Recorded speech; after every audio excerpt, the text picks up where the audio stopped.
What is up and welcome to this week's video. Now today I thought I would do top 5 Roger Taylor performances that inspired me. As you can see from my channel, I play a lot of Queen covers and it's all thanks to the great Roger Taylor. I've never had any drum lessons in my life and I've learned everything just from watching and listening to him. So I thought he deserved his own top 5 on my channel. So here we go, let's do this! So at number 5 on my list, it is the recording as well as the music video of I Want It All. You know, I think the fact that Roger's wearing shades inside but is also wearing an awesome leather jacket in this just is the look of a pure rock drummer who knows what he's doing. You know, I think he pulls it off, definitely. I definitely think I can pull off something like that, could I? Also, I don't know about you guys, but I definitely can't play it this fast.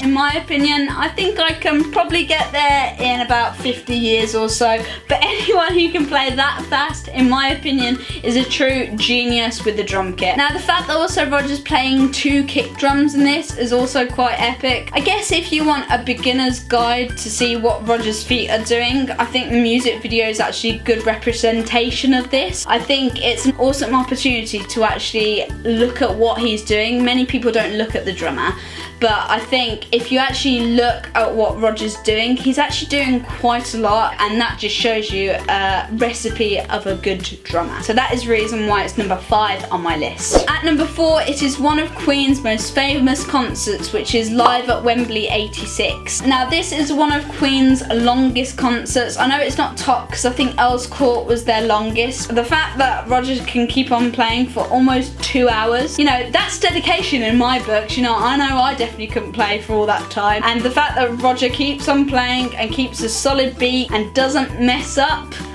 yeah, I'd say that's pretty awesome. You know, I have to record at least 3 different drum covers before I get mine perfect, and even then I probably still bugger up or get blisters and start sweating and become a mess. Whereas Roger, he pulls it off, definitely. You know, what I also love about this performance when they released it on DVD is that they also released a Roger cam. It literally is an aerial camera focused on his drum kit and his playing. And if you guys want to see, as a beginner, what sort of drums he's playing, what he does in his live performances, then I actually would recommend that you watch this performance and give it a go yourself. You know, and also the fact he also can sing and drum at the same time, that is just an excellent skill of Roger's. I definitely can't do it, and the fact that he sings along to One Vision and Another One Bites the Dust, I mean, that's a good drummer in my opinion. At number 3 on my list, I think it's better to hear it from the man himself. I'm not going to bore you because I really hate long drum solos, okay? Yes, it is Roger Taylor, Let There Be Drums drum solo. And like Roger said,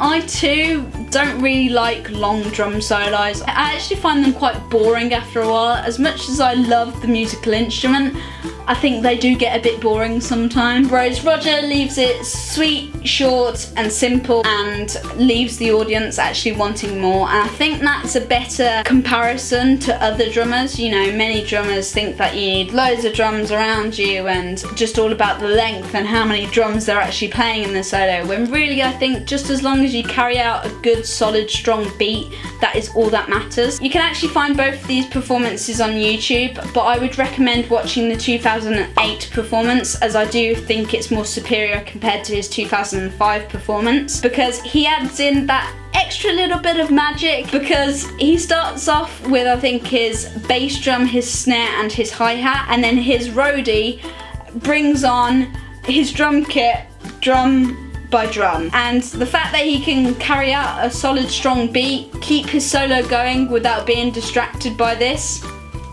I mean, well done Roger. I just think that's the awesomeness of Roger. You know, it just shows his talent as a drummer. He knows that it's all about the music. It's not about showing off. It's just about giving a good show as well. It just shows that he's actually a good performer and that he doesn't need other band members to come in and help him with it like some other drummers do. You know, they need other instruments. It just shows you that Roger knows his stuff. At number 2 on my list, it is Queen live at Montreal, which I think was in 1981. Now the reason why I chose this performance is because in my opinion it is the best I'm in love with my car performances that Roger has ever done. Yes, you have Freddie as an amazing frontman, John Deacon keeping slick, awesome bass lines, and you do have Brian May doing awesome solos, but without Roger they wouldn't be able to pull off this awesome music as well. I just think the performance of I'm in Love with My Car just also shows Roger's contribution as a band member. He wrote, sang and performed drums